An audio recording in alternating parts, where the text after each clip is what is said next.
Marine protected areas are a tool in the conservation tool belt that allow managers to be able to protect an ecosystem or have a set of habitats or whatever you want to call them, so that they're protected from extractive behaviors like fishing or like oil and gas drilling or anything else like deep sea mining that would require the bottom or anything in the ecosystem to be disturbed quite a bit by human activity.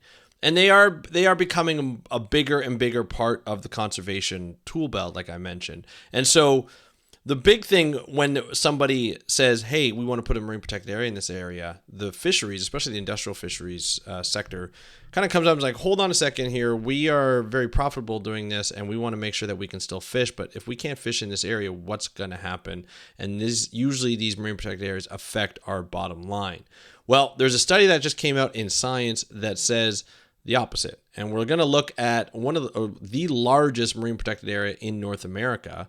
And we're going to find out how that marine protected area doesn't affect the fishing catch of Mexican fishers, the Mexican fishing industry. We're going to find that out, and we're going to talk about it on today's episode of the How to Protect the Ocean podcast. Let's start the show.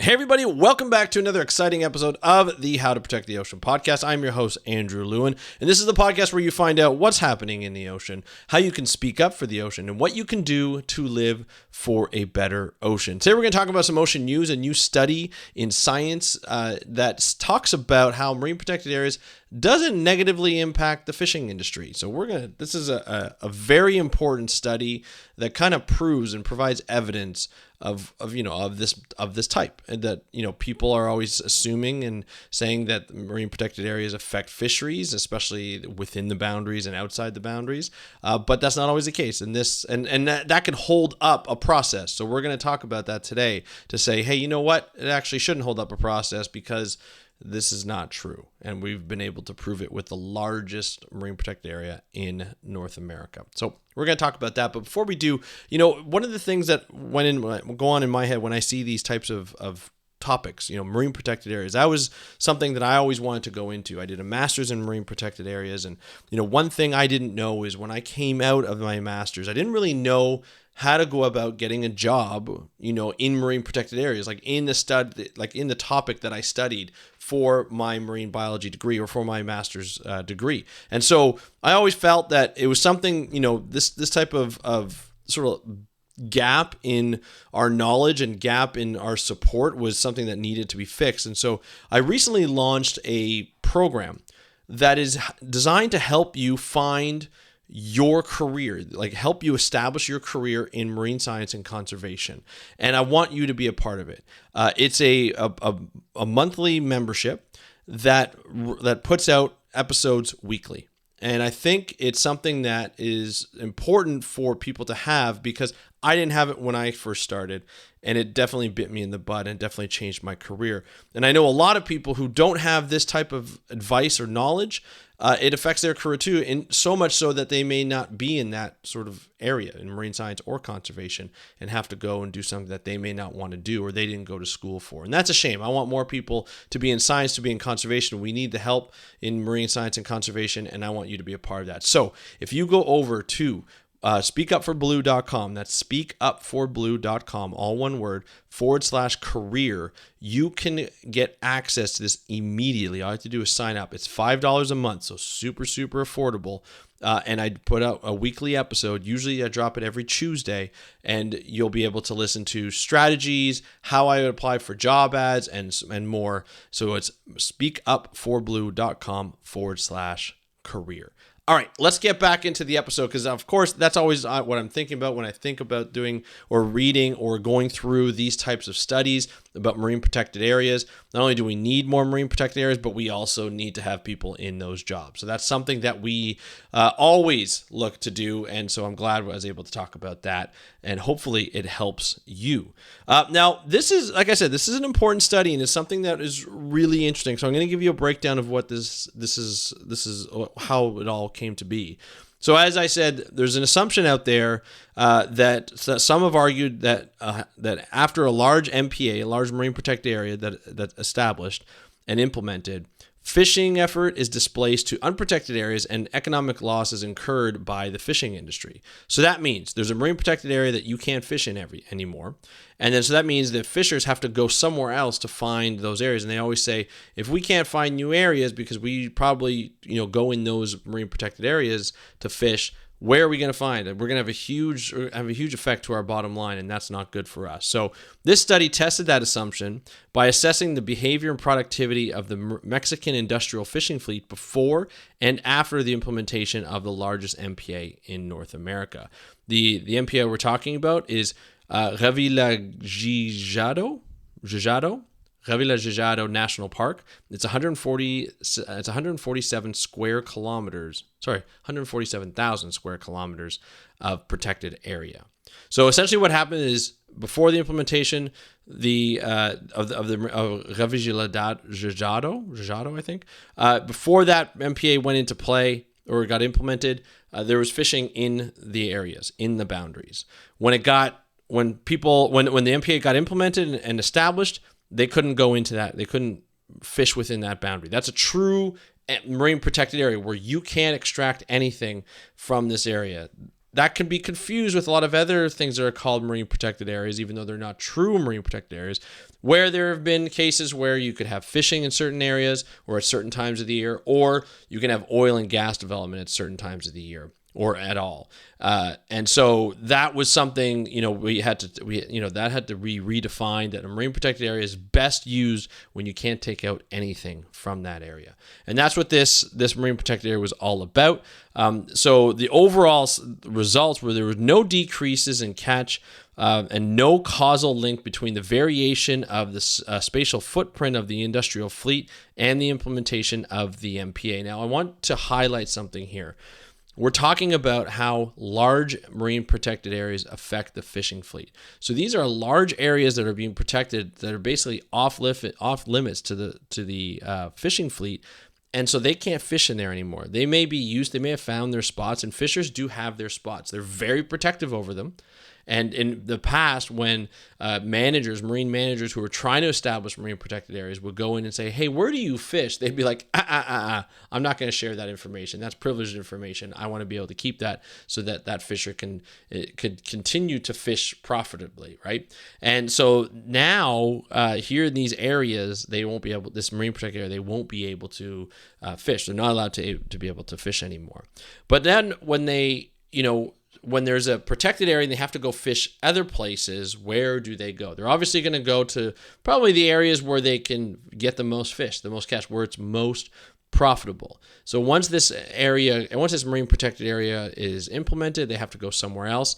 And because of that, you hope over time there's a spillover effect, right? When the area is protected and they protect all the critical habitats and the areas that where maybe they're spawning or there's reproduction going on, and so they want and maybe nursery sites and things like that are protected where fish can't be taken within those areas. There's a spillover effect because eventually all that area gets too busy for all these fish and it's just too crowded. And eventually the fish will spill over outside the boundaries of the marine protected area so that they can go out and live prosperously. And the idea there is that spillover effect is, the fishers can take advantage of that and fish those fish. So there'll constantly be a supply of spillover effect because the fish within there that are spawning, that are reproducing, that are providing nursery habitats and nursing their kin or their offspring, the habitats that are doing that will be able to provide a little bit more fish for the outside. That takes a while to happen though, depending on how bad the fishery stocks are within the marine protected area or within the area. So they didn't see any spillover effect just yet. What they did see, though, is that there was a lot of reduced effort, obviously, within the boundaries.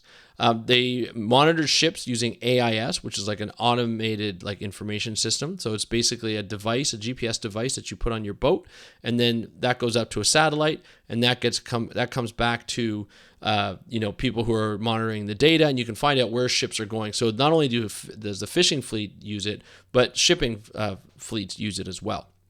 So we saw a lot of that, and so we saw some illegal activity, but not as much. And that's usually a dependence of who is following the rules, as well as enforcement. Are they able to catch them and get to the place where they need to get at that time. Now, with an AIS device on the boat, you can almost catch them in real time, and then you can track like the number. There's a serial number for each AIS unit, so individually you can track where they are, and you can provide a fine, or you can go after them for illegal activity. But there wasn't a lot of illegal activity, but there was some.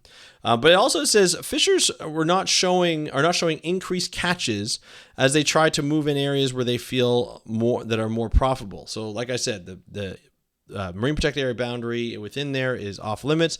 They got to go find somewhere else. So they're going to move to places where they're going to get the best catch and where it's going to be more profitable. So what the researchers thought is they'll go to areas where it'll be the best bang for your buck. So if you catch something like a tuna, you'll get a lot of money for it, as opposed to, snapper, where you may not get a lot of money for it for individual catch. So they're looking for the best bang for the buck. So the best catch effort, as well as sort of the best return on investment of the fish.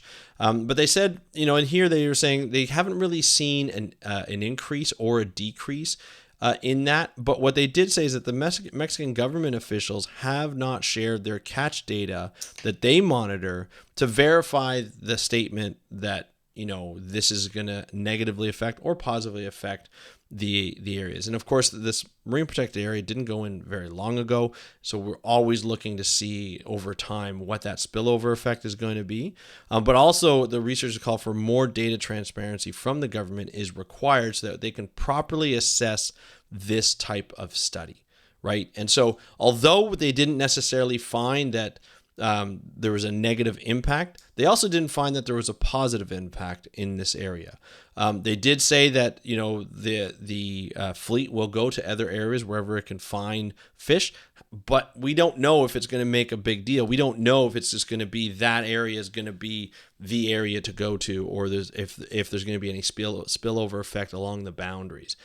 In the past, we've seen a variety of different things. When I remember when I was a graduate student, we had someone come, Brian Day actually, come from Australia, from the Great Barrier Reef Marine Park, to talk about how they increased their protected area, their marine protected area, like their what do they call it, like nature reserve or reserve areas, where that means you couldn't do any activity, you couldn't even do research in these activities. And what they did is they increased it from 3% to 33%. So from 3% to 33%. And that was a big deal back then. And the way they did is they used these AIS devices before they increased the amount, and they looked at where these fishers were going. And then they looked at where these sort of reserve areas were, and these no-take marine protected areas. And then they were like, hold on a second, there's a pattern here. A lot of the areas that we want to expand into, like to the no-take areas, these fishers aren't even there. So if we go to the fishers and we say, hey, you know what, like we want to expand this area, but the data shows that you're not there. Because as part of the original Great Barrier Reef Marine Agreement or Marine Park Agreement was that the fishers had to have a device, and they had to have this AIS device so that they can track where they're going and where they're not going.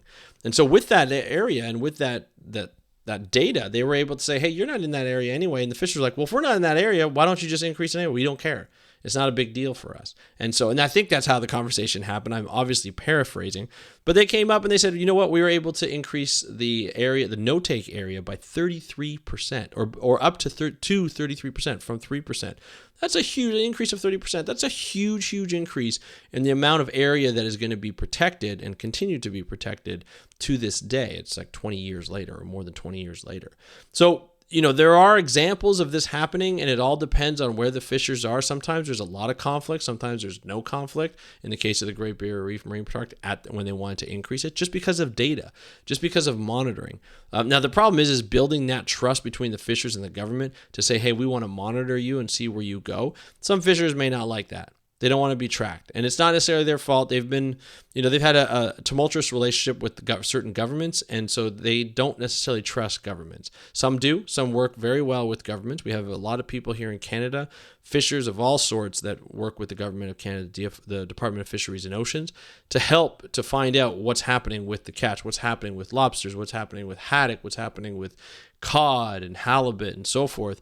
So there's a lot of work there's a lot of collaboration between them. We're just not, some fishing communities compared to others don't necessarily trust the governments that they rely on. So there's always some conflict within there. So, but when we see this collaboration happen, and when we see this data come out, we're like, hey, you know what? There's some promise in here, and hopefully in this case there'll be a little bit more data transparency where we can find out more information to see if there's a net positive or net negative benefit here when we're talking about fishers and this large MPA. So obviously these studies need to happen.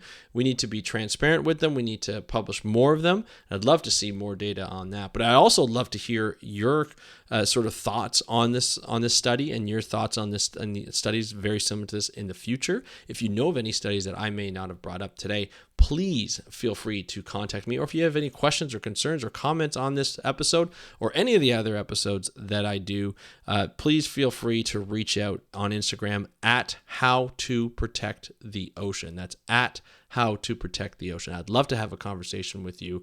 It's always fun when I get feedback from people and I get to have just conversations on the show, because right now it's a one-way sort of medium, right? Where I'm starting the conversation, but I want you to continue it, and we can have that conversation with me or others from this audience. So I want to thank you right now so much for joining us on this episode of How to Protect the Ocean. Don't forget, if you're looking for a career in marine protected areas or any other field within Speak Up for Blue, or within ocean marine science and ocean conservation, you can get access to our program, speakupforblue.com.